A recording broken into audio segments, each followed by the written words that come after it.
There used to be a place on the highway with an orange roof you could see from half a mile away. It had 28 flavors of ice cream. It had fried clams. It had a weather vane on top with a little boy and a pieman spinning in the wind. And it was everywhere. Over 1,000 of them stretched from Maine to Florida, from the turnpikes of Pennsylvania to the back roads of Arkansas. Every family in this country stopped at one, and now there is not a single one left. Before we dive in, hit subscribe and let me know in the comments where you are watching from. If you were a kid in the backseat of your parents' station wagon sometime between 1955 and 1975, you knew exactly what that orange roof meant. It meant your dad was pulling over. It meant the long drive was about to get a whole lot better. It meant ice cream, real ice cream, not the stuff from the carton at home. This was thick and creamy and came in flavors you could not get anywhere else. Butter pecan, frozen pudding, peppermint stick, burgundy cherry, maple walnut. They had a card you could get. Every time you tried a flavor, they checked it off. Get all 28 and your next cone was free. Kids would beg their parents to stop at every Howard Johnson's just to get one more flavor crossed off the list. And the restaurant itself. You walked in and it was cool inside and clean, and it smelled like fried food and coffee and something sweet from the ice cream counter, turquoise walls, red vinyl booths, a counter with swivel stools where truckers sat next to families and nobody thought anything of it. The menu had pictures on it: fried clams with tartar sauce, chicken pot pie with a golden crust, baked beans, frankfurters that they called frankfurters, not hot dogs because Howard Johnson's had standards, grilled cheese for the kids, macaroni and cheese from a recipe that some people swear was better than anything their mothers made. And at the end, always the ice cream. A cone or a sundae or a frappe served in a dish with the Simple Simon logo on the bottom. The waitresses wore matching uniforms. At one point, the uniforms were designed by Christian Dior. Yes, that Dior. The floors were spotless, the bathrooms were clean, and that mattered more than people realize. You are driving 8 hours with 3 kids in the back seat before the interstate system was finished. Before fast food existed, no McDonald's on every corner, no drive-through window, no GPS telling you what is ahead. Just highway and trees and the occasional gas station with a bathroom you would not wish on your worst enemy.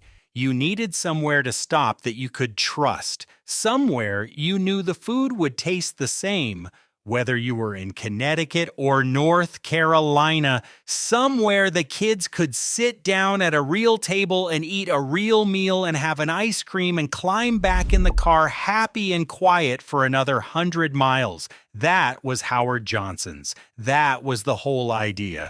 They called it the host of the highway, and that is exactly what it was.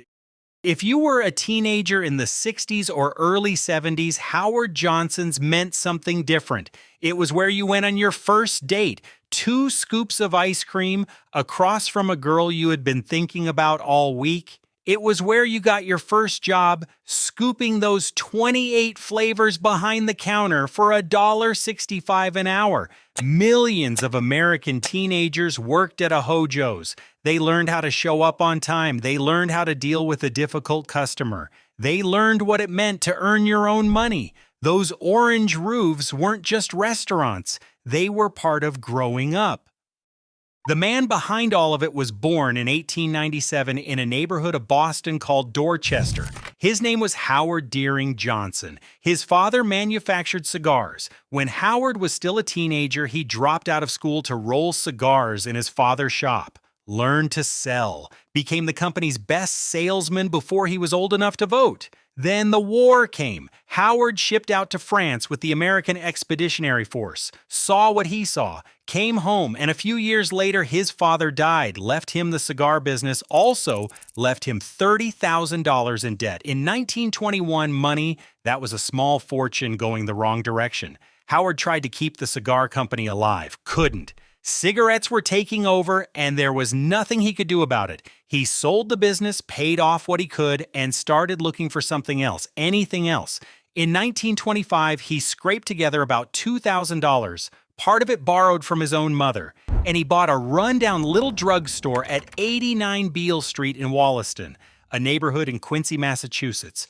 The place sold newspapers and patent medicines and candy, had a marble-topped soda fountain in the corner, 3 flavors of ice cream, vanilla, chocolate, strawberry, nothing special, but Howard noticed something.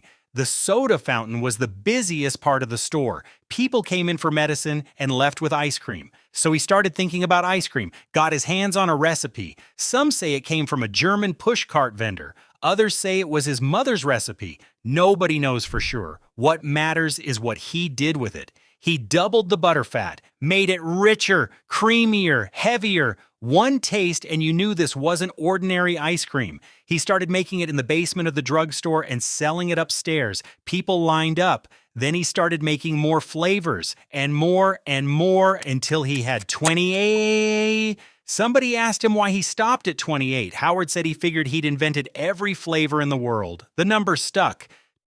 28 flavors became the slogan, became the identity, became the thing everybody remembered. In summers, he set up ice cream stands on the beaches along the Massachusetts coast, hot dogs and cold drinks, and those 28 flavors under the sun. One stand reportedly sold 14,000 cones in a single day.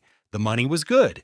Good enough that in 1929, Howard convinced a banker to lend him $50,000 to open a real sit-down restaurant. It opened on the ground floor of the Granite Trust Bank building in downtown Quincy. Then he got the luckiest break of his life. The mayor of Boston banned a Eugene O'Neill play called Strange Interlude. It was banned because the plot involved a woman's abortion.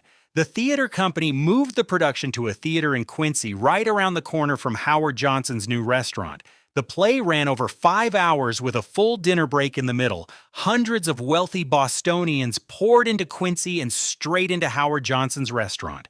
Word spread overnight. Suddenly, everybody in the Boston area knew the name. By the mid-1930s, Howard had figured out something nobody else in the restaurant business had thought of: franchising. He convinced a childhood friend named Reginald Sprague to open a Howard Johnson's in Orleans, Massachusetts on Cape Cod. Sprague would buy all his food from Howard, follow Howard's rules, use Howard's name, run it Howard's way. It was one of the first restaurant franchise agreements in American history, and it worked beautifully. By 1939, there were 107 restaurants along the East Coast, $10 million in revenue, over 10,000 employees. Howard himself was doing well enough to buy a big house on the top of Forbes Hill in Quincy with views of Boston Harbor.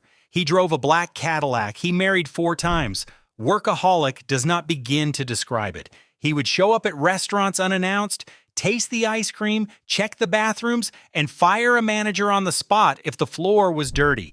He kept 10 flavors in the freezer of his Manhattan penthouse. He ate at least 1 cone a day. His license plate read HJ28. The man lived and breathed those 28 flavors. Then the world went to war. Rationing nearly killed the company. By the summer of 1944, only 12 Howard Johnson's restaurants were still open out of the 200 that had been running before the war. 12 Howard survived by feeding war workers and army recruits from commissary kitchens. They barely kept the lights on. But then came the Turnpikes. When the Pennsylvania Turnpike opened in 1940, Howard bid for the exclusive right to operate restaurants at the service plazas. He won. Then he won the same deal on the Ohio Turnpike, the New Jersey Turnpike, the Connecticut Turnpike. For the next 40 years, if you drove on a major highway in the Northeast, the only place to stop and eat was Howard Johnson's. He didn't just serve the highways, he owned them. By the early 1950s, there were 400 restaurants in 32 states. Howard added motor lodges in 1954, hotels right next to the restaurants, so a family could eat dinner, sleep, have breakfast, and get back on the road without ever leaving the orange roof. The Simple Simon and the Pieman weather vane spun on top of every one. In 1959, Howard stepped back and handed the company to his son, Howard Brennan Johnson. He was 26 years old and a graduate of Yale and Harvard Business School. The old man stayed involved, watching, tasting, insisting. He kept 10 flavors of ice cream in the freezer of his Manhattan penthouse. He ate at least one cone a day. He drove around in a black Cadillac with the license plate HJ28. He knew every recipe, every supplier, every corner of every restaurant. The company went public in 1961. 605 restaurants, 88 motor lodges. Jacques Pépin and Pierre, Franey, two of the most celebrated French chefs in America, were hired to develop recipes that could be flash frozen and shipped to every location, guaranteeing the same taste from Massachusetts to Mississippi. That was the genius: consistency. A fried clam in New Jersey tasted exactly like a fried clam in Georgia. A chicken pot pie in Maine was the same chicken pot pie in Maryland. You always knew what you were getting. By 1975, Howard Johnson's reached its peak. Over 1,000 restaurants, over 500 motor lodges, 42 states and Canada. It was the largest restaurant chain in the United States, bigger than McDonald's, bigger than anything.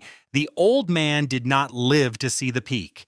Howard Deering Johnson died in 1972 at the age of 75. He was buried in Milton, Massachusetts. He left behind an empire. And then the empire started to fall. The oil crisis of 1973 hit Howard Johnson's like a truck.